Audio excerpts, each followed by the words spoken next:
Once in a lifetime, a complete miracle happens. Something strikes you out of the blue that changes everything. Discovering this simple cure for stubborn snoring and horrendous sleep apnea was one of those miracles. Because not only did it change everything for my wife and me, it has since helped thousands of people all over the world. And it happened on a day I least expected, as I'll explain in a second. Most amazingly, the Stop Snoring exercises I'm about to teach you work immediately. Use them for 3 to 7 minutes today, and you could be completely healed as soon as tonight. I guarantee within a week from now, you'll never snore again.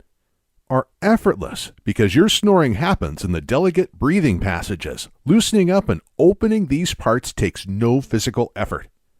Unlike doing deadlifts in the gym, it is more like chewing on a great meal, so everyone can do these snoring exercises no matter age or physical shape. In fact, you can mindlessly do the exercises anywhere, anytime. While stuck in traffic, surfing the net, watching TV, or wherever suits you. Cure even the worst cases of snoring and sleep apnea. I'm my best testimonial, as you'll learn in a second, but thousands of people all over the world have already succeeded in curing their snoring. I'll also share their stories later if you like. And because the exercises are so easy and take so little time, you'll stick to them and not give up. Plus, when you experience such immediate results, you'll be extremely motivated to keep on going. Now I have a question for you. What feeling would you associate the most with snoring? Irritation, shame, anger, sadness? Others, or all of those combined? For me, it was shame. Ever since I was a kid, I was plagued and embarrassed by my snoring. I remember going on a ski trip and keeping my friends awake at night.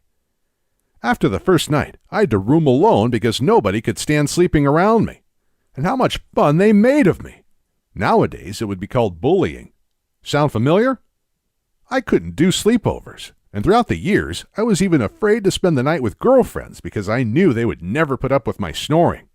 After I got married, I became really desperate about my problem. It was actually our problem now. Even worse, my wife was terrified when she witnessed how I stopped breathing in my sleep, only to gasp for air like I was drowning half a minute later.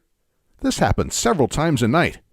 Years passed before I learned this was a potentially deadly condition called sleep apnea. I knew something had to change, right now. I read every book, article, and forum post there was about snoring. Plus, watching so many online videos, my eyes turned red. I subscribed to hundreds of paid medical journals to be able to read the official studies on snoring and sleep apnea. I consulted numerous doctors, therapists, and other snoring medical professionals. Simply put, I was becoming nothing short of an expert on the subject. One important thing I learned was that there are many types of snoring, and only a small percentage could be solved by each solution. That's why there are so many snoring solutions to choose from, because each person's snoring is different. And believe me, I tried it all. Sprays, creams, pills, and straps. I even wore those ridiculous devices sold online to put in your mouth and on your head. I even considered surgery.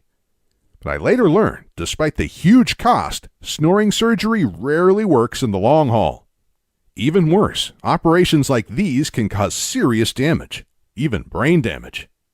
Putting it simply, I tested every Eastern and Western snoring medicine that I can find, but nothing worked for my incurable snoring. In fact, it was getting worse.